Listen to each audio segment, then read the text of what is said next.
CBS Radio brings you The Couple Next Door, written by Peg Lynch and starring Peg Lynch and Ethel and Bunce.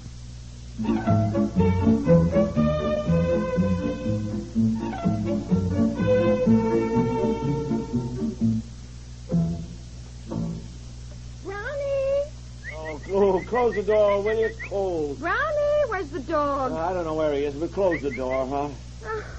Did you let him out this morning? No, I haven't seen him. Look, isn't my egg done yet? Don't let it get hard now. I set the timer at 3.5 minutes today. Yesterday you said the egg wasn't done. I didn't let the dog out either. Did you let him in last night after I let him out? Oh, honey, I don't know. It seems to me I'm forever letting that dog in or letting him out. He can't seem to make up his mind. He scratches at the back door to get in. He knows soon it gets in, then he races to the front door and wants to get out. I know. I go through it all day. Yeah. But if you didn't let him in last night, I know I didn't. You suppose he stayed out all night? I don't know. I do know that egg has been in longer than 3.5 minutes. It's going to be hard-boiled. Oh, no, it's off. There you are. Now, there it is. Look out. I'll get it. Brownie's never stayed out all night before. It's so cold out now, too. Well, he's got a nice fur coat. He wouldn't freeze to death. He'd crawl in somewhere. Oh. What's the matter now? What? Look, this egg is practically hard-boiled. 3.5 minutes is too long. Well, dear, yesterday I had it at 3 minutes and it wasn't done. I think it has a lot to do with the size of the egg. Put it over at my place. I'll eat it, and I'll put in another for you. Oh, no. I haven't got time. I'll eat it. Brownie! Oh, honey, look, he'll show up when he gets hungry. Stop worrying. Will you close the door, huh? Brownie! Where can he be?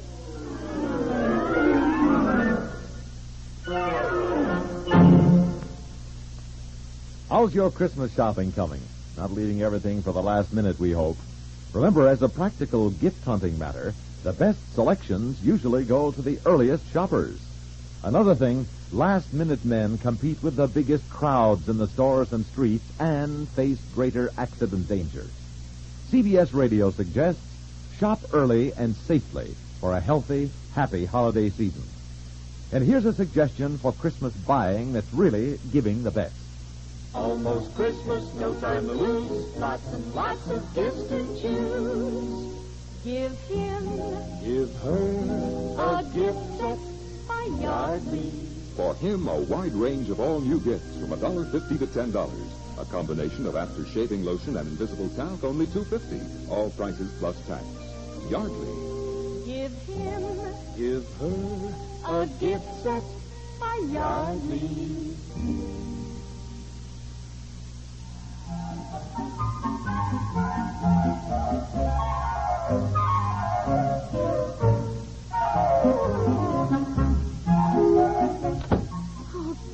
Thank heavens you came home. Thank you, dear. I've been just frantic. I had to phone you. Well, now, look, darling, I got a job. I can't just drop everything and run home to look for a lost dog. Well, I know, but I'd hoped we could find him before Betsy gets home from school.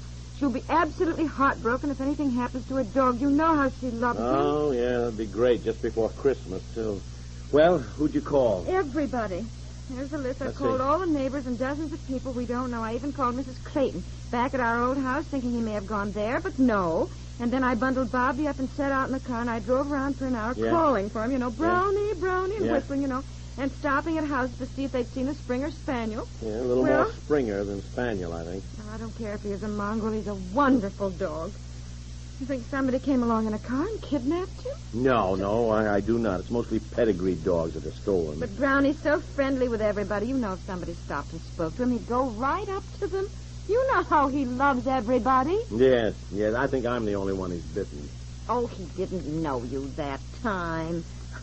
Honey, he's so used to seeing you in your old work clothes around here that when you got all dressed up, he just didn't know you. Why do you always hold that against him? You always bring it up. Look, I don't hold it against him. I mean, just amused that we got him for sort of a watchdog, and he leaps for joy at every stranger and door-to-door salesman. He wags his tail, but every night when I come home, he lets out this menacing growl. I'm the only one whose footstep he can't seem to remember. Oh, as soon as he sees you, he barks and dances around. Yeah, I know. And he I must admit, he is pretty cute when he looks up at you with those big brown eyes. Yes. And he puts his paw up, to show you he wants his back rubbed. Yes. A rascal. When he wakes us up in the morning, just comes up and lays his head on the pillow beside you, He kind of sniffs your neck to wake you up. Yes, he's just so...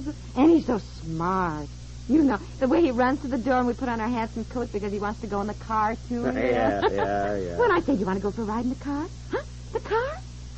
His ears just stand straight up. Yeah. He turns his head in this little questioning way, you know, and he's so excited. Oh, yeah, and the way he does when I say, who wants a dog biscuit? You know, yes. And he pricks up his ears, and I say, well, where are they? And he prances right out to the pantry, stands looking at the box. I know, he's so smart. Yeah. And he's so sensitive, though. Remember the time he chewed a hole in the rug and I said, shame on you, Brownie, and how he hung his head? He knew he'd done the wrong thing. Oh, sure. Oh, yes, he knew. Yeah, he knew. But I just can't see why he'd run away. We've certainly been good to him, you know. Didn't you speak crossly to him last night? What do you mean? You did that. That's why he wanted to go out at 8 o'clock about. I let him out. And right before that, you had bawled him out. I did not bawl him out. And you hit him. Hit him? I never hit a dog in my life. I heard you way out the kitchen. You were saying, no. Shame on you. And when I came in, you gave him a swat across his backside with a newspaper. Yes, you did. Well, I mean, that didn't hurt him, and he had jumped up on the sofa with his wet feet. You want him up there with his wet feet? You're the one who lets him get up on the sofa, and he doesn't know when he's got wet feet. Oh, yes, he does. Don't kid yourself. All you have to say to him is, look at your feet. He knows. Well, then why didn't you say that to him instead of hitting him? I just look at he was already up on the sofa. Well, I bet you hurt his feelings. You know how sensitive he is. Well, okay. All right, it's my fault that the dog is gone. Oh, I'm sorry. I didn't mean that, darling. It's all just that I'm so upset.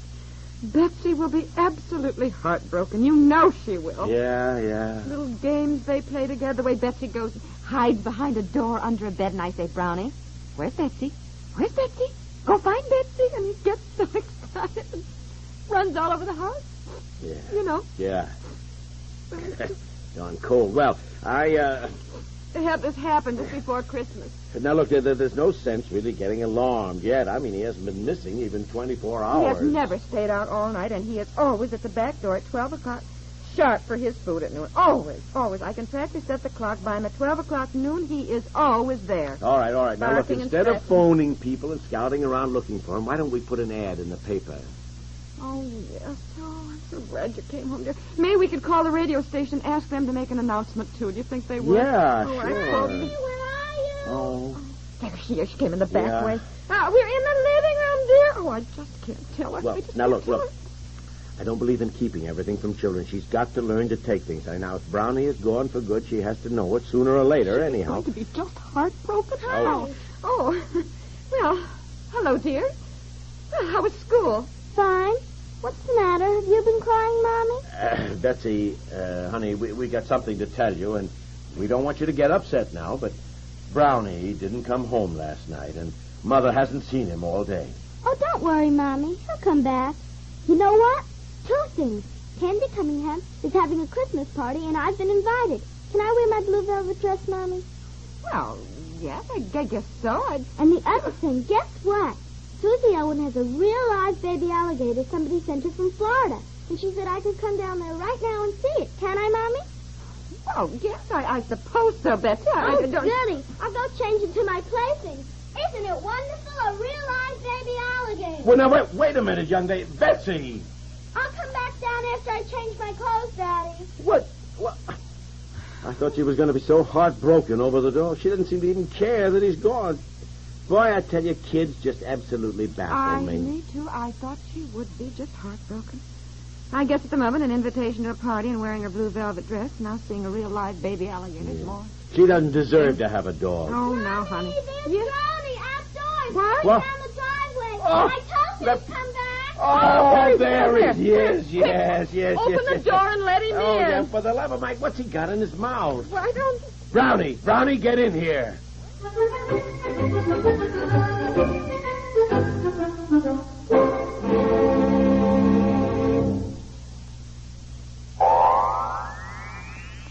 Oh, this miserable cold. And my sinuses. Haven't you heard about Dristan? Dristan decongestant tablets for real relief from cold misery and sinus congestion. Dristan is the revolutionary 3-layer tablet which for the first time makes it possible to unite certain medically proven ingredients into one fast-acting uncoated tablet.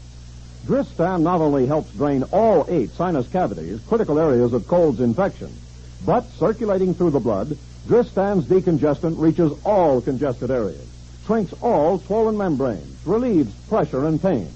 An exclusive anti-allergent helps keep breathing passages dry and clear. Pain relievers reduce body aches, fever. Vitamin C helps build body resistance.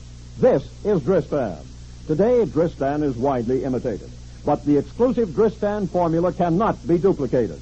There's nothing like Dristan decongestant tablets.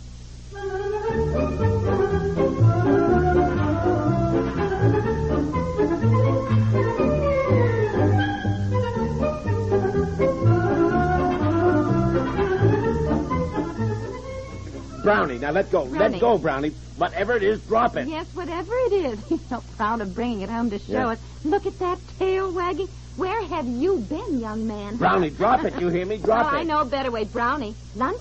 Lunch? Huh? Go get it. It's in the kitchen. Waiting for you. Hurry up, hurry up, hurry up. Look at him go. Yeah.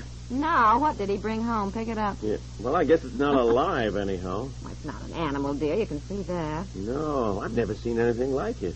What do you suppose it is? It's funny. It's not fur. It looks like hair, though. Certainly didn't come off an animal. It's like some kind of cloth on this side. Lacy cloth. Oh, you know what it is? What? Why, it's what do they call them? A wig. Wig? Oh, I know why it's not big enough. It wouldn't cover anybody's head, dear. No. It's not supposed to cover the whole head. A toupee, that's what they call them. Whoever it belongs to probably, has one bald spot, and this just covers that spot. Oh, a toupee. Sure. How's he fasten it on? Well, it's glued on, I guess. I mean, isn't that how they do it? Don't ask me. Well, how did Brownie get it? Well, who knows? For Pete's sake, these things are expensive, too, you know. Oh, honestly. Well, how can we give it back if we don't know who it belongs to? We'll have to drive around from door to door. Are you kidding? We should drive around from door to door asking if the man of the house wears a toupee? Who's going to admit it?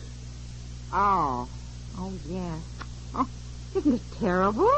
Well, lots of men wear them nowadays, don't they? I mean, dozens of movie stars, Bing Crosby, Charles Boyer. Well, I mean, the average man isn't going to admit it. No, I suppose not. Oh, dear, I shouldn't laugh. It isn't very nice, but whose do you suppose it is? Well, it must be someone who lives fairly near us. Now, let's see. Dark brown hair. Yes. Charlie Sutter. Oh, no. That's his own hair, I think. How about Ed Haney? Oh, no, dear. He's blonder than this. You are a naughty dog. Yes, you are. You are a naughty how dog. about Marvin Dean? You think that's his own hair? Oh, I think so, dear.